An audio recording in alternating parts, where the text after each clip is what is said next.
This is the Coronavirus Morning Report for Friday, May 8th, 2020. I'm Jackson Bird.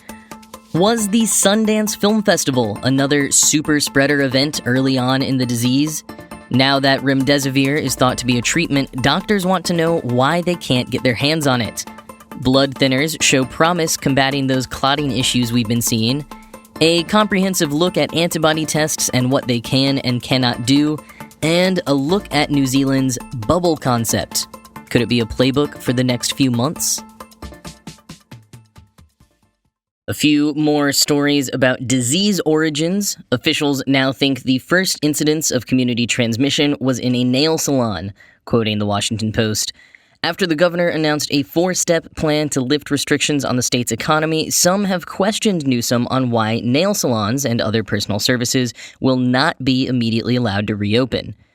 California will shift from Phase 1 to Phase 2 on Friday, but unlike most other states that have reopened or are looking to do so soon, it has barred these services from reopening for at least several weeks until Phase 3. This whole thing started in the state of California, the first community spread in a nail salon, Newsom said at a news conference. I'm very worried about that. Businesses that have been deemed low risk, such as bookstores and florists, will be allowed to open as soon as Friday with changes to enforce social distancing, including curbside pickup.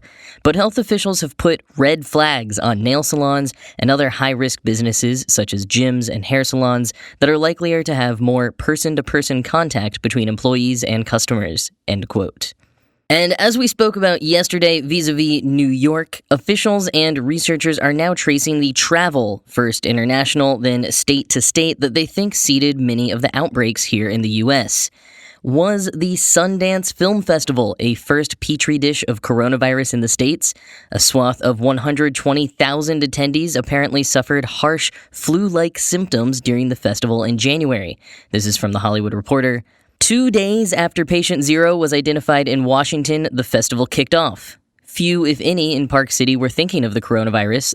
The Hollywood Reporter spoke with more than a dozen people with similar stories. Some asked to remain anonymous, including one writer and 3 of his friends who all, quote, got the same mysterious sickness, a little different for each of us, but always quite intense. Nearly all knew of others whose cases were comparable to theirs. One actor best known for his role in a major studio tentpole was gravely ill, and members of his team also succumbed. He declined to speak on the record. The Blacklist founder, Franklin Leonard, who is a Sundance regular, says he began feeling sick on Tuesday, January 28th, the day he flew from Salt Lake City back to Los Angeles. Quote, landed with a sore throat, and by Wednesday I was barely functional, he says. I was sick as I've ever been for 2 weeks. Only really felt 100% by the weekend of the Oscars. He knew of at least 2 people who left the festival early because they were sick, including a lawyer. Dean Hart, a microbiologist and expert in virus transmission, says there's a good chance coronavirus did indeed sweep through Park City during the run of the festival, given that the Wuhan lockdown began January 23rd, the same day Sundance started. Logic dictates that they most probably did have it, says Hart of the presentation symptoms. With Sundance, you've got the perfect formula for this virus to really go to town and contaminate everybody, end quote. 1 in 7 people infected in Nebraska are workers in meatpacking plants. Frontier Airlines has become the first U.S. carrier to require temperature screening of passengers before flights. TSA officers are now required to wear masks at checkpoints, but travelers are not yet required to do so. The Food and Drug Administration on Thursday approved a new diagnostic tool that employs the revolutionary CRISPR gene editing technology to determine in just 1 hour if someone is infected with the novel coronavirus. And we really should do more alerts like this, but a heads up. Facebook, YouTube, and other companies are removing a Plandemic conspiracy video that has gone viral, quoting the Washington Post. The approximately 26-minute video was presented as an extremely long trailer for a full-length film titled Plandemic, and features an extended interview with Judy Mikovits, a well-known figure in the anti-vaccination movement, who has made various discredited claims about the effects of vaccines. A YouTube spokesperson said the company removes, quote, content that includes medically unsubstantiated diagnostic advice for COVID-19, which includes the Plandemic video. A representative for Facebook said, quote, suggesting that wearing a mask can make you sick could lead to imminent harm, so we're removing the video, end quote. The video makes the false claim that billionaires aided in the spread of the coronavirus to further the spread of vaccines. It also attacks the credibility of Anthony S. Fauci, director of the National Institute of Allergy and Infectious Diseases, by using out-of-context footage of him speaking at White House news briefings. And finally, it makes the baseless and dangerous claim that wearing masks is harmful, end quote. Doctors are complaining that the rollout of remdesivir, the first drug suggested as a coronavirus treatment, is suddenly very hard to come by. Quoting the Washington Post again, doctors in several hospitals, including some that have seen surges in people with COVID-19, the disease caused by the novel coronavirus, say they cannot get access to remdesivir for their patients, and that they don't understand the process for obtaining the drug. In Boston, Massachusetts General Hospital said it is in line to receive the drug, but 2 other large teaching hospitals have been denied supplies without explanation, doctors said. The thing that's upsetting is the process at the federal level. There's no transparency. We don't know who made the decision or how it has been done. The process is just a staggering injustice. Benjamin P. Linus, an infectious disease doctor at Boston Medical Center, which treats large numbers of African American and Hispanic patients on Medicaid, said in an interview. Linus noted in a tweet this week that the hospital has the second highest coronavirus case count in Boston. Today, the family of a dying patient asked me, "Why do we not have remdesivir? What am I supposed to say?" End quote. And finally, for this section, as we go forward this month and in the coming weeks, we're going to be on the lookout for any flare-ups or new hotspots. Not that we're expecting them, and certainly not that we're hoping for them, but if you want to keep an eye out along with us, let me point you to this handy page in the New York Times that has constantly updated graphs of new coronavirus cases in all of the U.S. states, and most helpfully, they break the states into 3 categories. States where cases are on the upswing, states where cases are mostly the same or plateaued, and states where new cases are decreasing. It's a really handy thing to check in on every day, and the link, of course, is in the show notes. A new study out of Mount Sinai, New York City's largest hospital system, shows promising results for treating COVID patients with blood thinners. Quoting the Washington Post, since March, when the pandemic hit Europe and the United States, doctors have been reporting mysterious blood clots, which can be gel-like or even semi-solid in a significant subset of coronavirus patients. Autopsies of patients who died of respiratory arrest have shown that some had unusual microclots in their lungs rather than the typical damage expected. And last month, doctors reported in the New England Journal of Medicine on 5 unusual cases of COVID-19 people in their 30s and 40s experiencing large strokes. The Mount Sinai study focused on hospitalized patients treated at its 5 branches from March 14th through April 11th. Among patients who were not on ventilators, those treated with blood thinners died at similar rates to those who did not get blood thinners, but they lived longer, a median of 21 days compared to 14 days. And for patients on ventilators, the difference was more significant. About 63% of patients who did not receive the medications died, compared with 29% who received the treatment.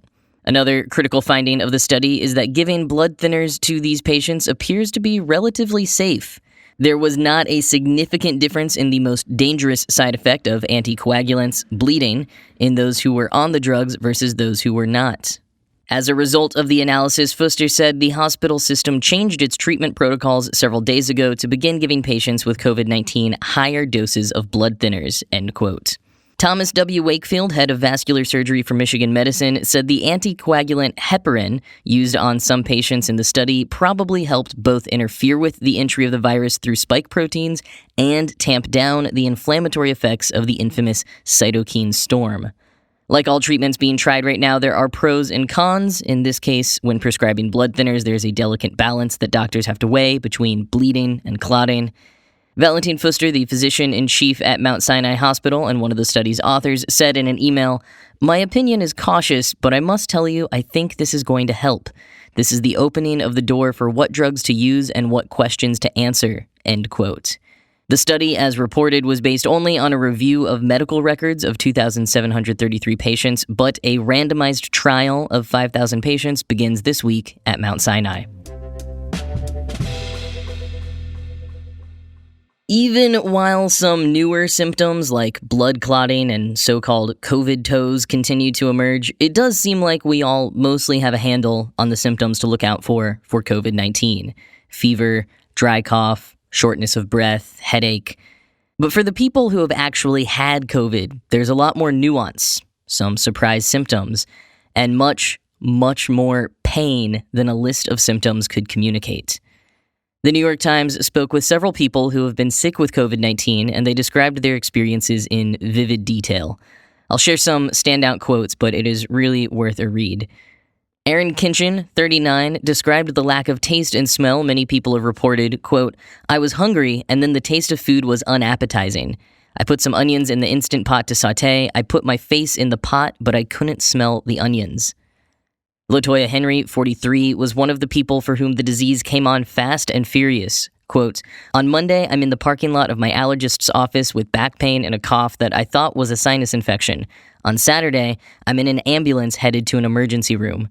3 days later, the doctors placed me in a medically induced coma and put me on a ventilator. I was in the hospital for 2 weeks." David Hammer, 45, described the chest pain as heavy, not painful, just heavy, like an anvil was sitting on his chest. And like others, he describes how the fear of having the disease exacerbates some of the symptoms.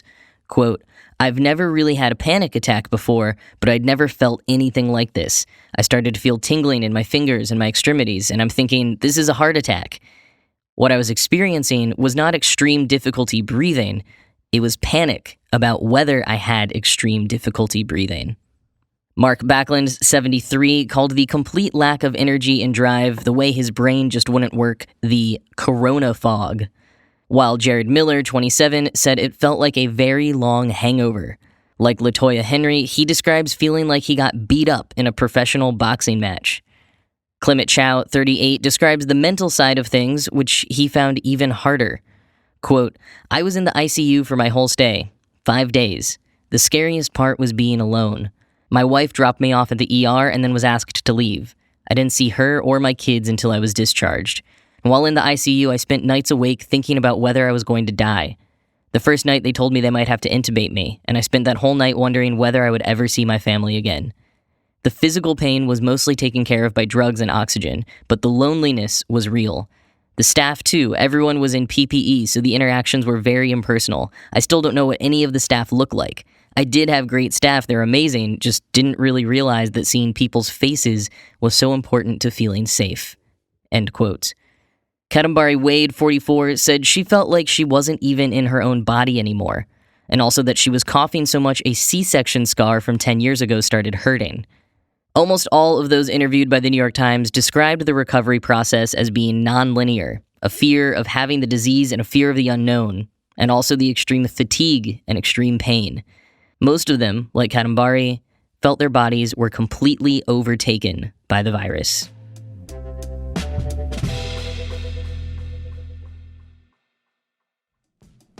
Being stuck at home these days, you're probably not thinking too much about internet privacy because you're on your own home network. Fire up incognito mode on your browser and no one can see what you're doing, right? Wrong. Even in incognito mode, your online activity can still be traced. Even if you clear your browsing history, your internet service provider can still see every single website you've ever visited.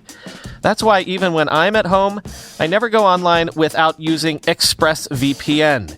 ExpressVPN makes sure your internet service provider can't see what sites you visit.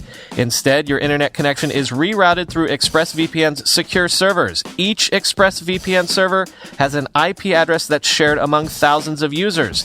That means everything you do is anonymized and can't be traced back to you. ExpressVPN is the fastest and most trusted VPN on the market. It's rated #1 by CNET, Wired, The Verge, and countless others. So protect your online activity today with the VPN that I trust to secure my privacy. Visit my special link at expressvpn.com/report, and you can get an extra 3 months free on a 1-year package. That's expressvpn.com/report. expressvpn.com/report to learn more. We've been talking a lot about antibody tests recently, in part because they sound really promising, right? You go take a test, you find out if you had COVID-19 at some point, and then you can assume you're immune. Except pretty much none of that is guaranteed. How do you get your hands on a test? What kind of test? Can you be sure you're not given a false positive? Does having a presence of COVID-19 antibodies even mean you have immunity to the disease? And if so, for how long? The Verge published an extremely comprehensive explainer on antibody testing that I really encourage you to go read in full. Link as always in the show notes. It answers every question you could possibly have in depth and also has some pretty slick GIFs illustrating how antibodies work. But for now, I will pull out some key highlights. First, what is an antibody test, generally? It's a test to show if someone's immune system has responded to something. Sometimes they're used to diagnose the disease, but in the case of COVID-19, which doesn't cause a person to create antibodies to fight off the virus until 2 or 3 weeks after showing symptoms, they're used to indicate if someone had the disease in the past. In some diseases, like HIV, antibodies are only useful to show the presence of the disease. In others, the antibodies have neutralizing powers against the disease, which can be useful in vaccines. And in others, like dengue, they actually make the disease worse. We don't yet know exactly what antibodies do in COVID-19, and it's not something that a standard antibody test would be able to tell you. Quoting The Verge, "There are some encouraging signs that antibodies may confer protection. One is Saram Therapy, where parts of the blood that include antibodies are spun out from survivors of COVID-19 infections and given to people who are sick. In a study of 10 patients, being given survivors' serum significantly improved those patients' symptoms. That study is too small to be definitive, but it does suggest that larger trials of serum therapy might be a good idea." End quote.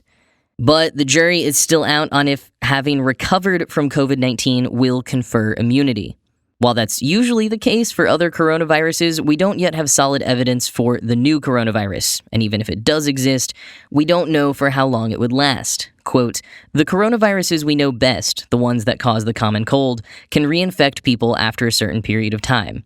A study from the 1970s showed that 6 people who'd had colds after being exposed to one strain of the coronavirus were immune when they were re-exposed a year later. But another 12 people in the same study who were exposed to a slightly different strain were only partially protected. A tiny study from the 1990s suggests that coronavirus reinfections are milder than the original infection. The coronaviruses that are closest to the one that causes COVID-19 only create immune protection for about a year, according to a modeling study.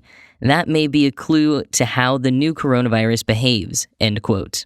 But experts warn we can't make assumptions based on other coronaviruses. This one could behave completely differently. We just don't know yet. And so with how much we don't know, why are antibody tests really useful? For one, because we've recently realized, as we said at the top of the show, the virus was spreading in the US far earlier than we thought. Just how early and where and how it was circulating will be very important information to uncover, and testing for antibodies of people who may have already had it and recovered is the key to doing that. In addition to retroactively tracking the spread, it can help us identify just how many asymptomatic people there are out there, and therefore give us a more accurate picture of the case fatality rate and how much the virus has already spread through communities.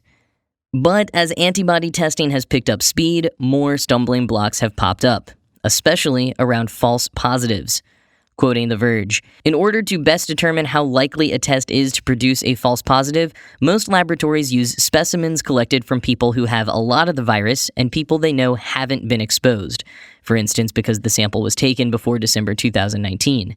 Test manufacturers often report their analytic sensitivity from these samples, which may be more clear-cut than testing in the wild. Independent third-party testing usually leads to a more reliable sense of error rates. The tests also need to accurately distinguish between people who had the virus that causes COVID-19 and people who've had other kinds of coronaviruses. And it's possible that people who've recently had one of the 4 viruses that cause the common cold might test positive for COVID-19 when they're actually negative, the WHO warns. It's also possible that people who have had SARS or MERS will trigger a positive result." End quote. Apart from impacting data about spread and case rates, false positives can also be dangerous if someone gets a false positive, assumes they're immune, and then forgoes precautions like social distancing. The high frequency of false positives and false negatives that we're seeing also blows the possibility of something like immunity passports out of the water. Even if we got verification on immunity being a thing, we would need reliable tests with far lower false positive rates to effectively enact something like passports. But the good news is, None of these uncertainties are forever. Studies are being done all around the globe to learn more about antibodies and every other aspect of the new coronavirus. For example, just yesterday, the New York Times reported on a new study that shows nearly everyone has a presence of antibodies. There had been a previous concern that only the severely ill might produce them, but, quote, the level of antibodies did not differ by age or sex, the researchers found, and even people who had only mild symptoms produced a healthy amount, end quote. Also, the Food and Drug Administration here in the U.S. has recently started cracking down on antibody test kits. Originally, the FDA was allowing companies to market their tests even if they hadn't been reviewed by the agency, but this week that changed. They now require companies to submit data verifying their tests' accuracy within 10 days, or they'll be pulled from the market. So there is hope that antibody testing will not only become more accurate and widespread, but also that it may be able to tell us even more about the virus, and maybe even help protect against it. We've mentioned New Zealand a couple of times as an example of a nation that set out not just to flatten the curve, but to completely eradicate the virus. And they've pretty much done it. On Monday, they had 0 new cases of COVID-19, and Prime Minister Jacinda Ardern said there was no undetected community transmission. Though they have had a subsequent case since Monday, they know where all of the new cases are coming from. In addition to an early, strict lockdown, ample testing, closed borders, and a 4-tiered alert system, New Zealand also has to thank a concept it calls bubbles. Quoting Slate, the basic idea behind the bubble is to conceive of your socializing not as a matter of the individual, but as that of a self-contained household. If you visit the home of a friend, for example, you aren't the only one put at risk. Your roommates or family members you're living with by extension have been exposed to the risk. Your bubble is this group of people, those you live with and those you closely or regularly interact with. During the strictest phase of lockdown, most New Zealanders' bubbles were synonymous with their households, but those living alone could also visit and socialize with another person or couple isolating in the same neighborhood or retirement community as long as neither party interacted with anyone. This was considered a particularly valuable measure for older people who are at risk of loneliness that affects mental and physical health, end quote. Now, as New Zealand adjusts its alert levels, the bubble regulations will change with it. Under their more relaxed Level 3, people are encouraged to keep it local and exclusive, but can add 1 or 2 people like a grandparent, romantic partner, sibling, or neighbor. The bubble concept has been floated elsewhere, too. A study from sociologists at the University of Oxford and the University of Zurich tested it against other, quote, social pruning methods, like sticking to your neighborhood or immediate family, and found, quote, the intentional closed-circuit grouping of people seemed to be the most effective at limiting the virus's spread. Quoting again, Per Block, one of the study's authors, said it's important to take a common-sense approach that factors in the reality of human behavior. A 10-person bubble could work just as well as New Zealand's conservative version, he said, but only if those people live otherwise fully isolated lives. Adding 9 people to your network rather than 1 or 2 increases the chances of someone becoming contaminated at the store or of someone breaking the agreement and damaging the bubble's integrity. The success and failure of all this bubble concept depends not only on my actions, but also everybody else, he said. It's really a question of solidarity, end quote. So could this be a possible option for us here in the States? While we've probably missed the boat on rolling out a bubble mandate with as clear communication and implementation measures as New Zealand, the basic concept could still work. Quote, people can stay in their neighborhoods to try to slow the virus's geographic spread. Schools can keep the same students together in classes whenever possible. Individuals can try to socialize among a circle of friends and family without branching out too much, end quote. But as far as using it as a larger strategy, places like here in New York and anywhere else still in the midst of the pandemic, Per Block says, are probably not ready to do it yet. As New Zealand looks toward moving to Level 2, people are encouraged to keep their bubbles small and maintain a record of everyone they interact with to assist with contact tracing. And as we reported earlier this week, they're also considering an international travel bubble with Australia, where residents could travel freely between the two nations in order to help boost the tourism economy. I would say, like many things smaller nations have gotten right, the US might just be too big and too disparate to find success with the exact same bubble protocol. But there's probably a way we could make this work for us, at least in some places. And, at the very least, it's a fun name. Kind of reminds me of picking your MySpace top 8. That is all we have for you today. As always, this show was produced by Ride Home Media. I hope you all have a good weekend. Be well.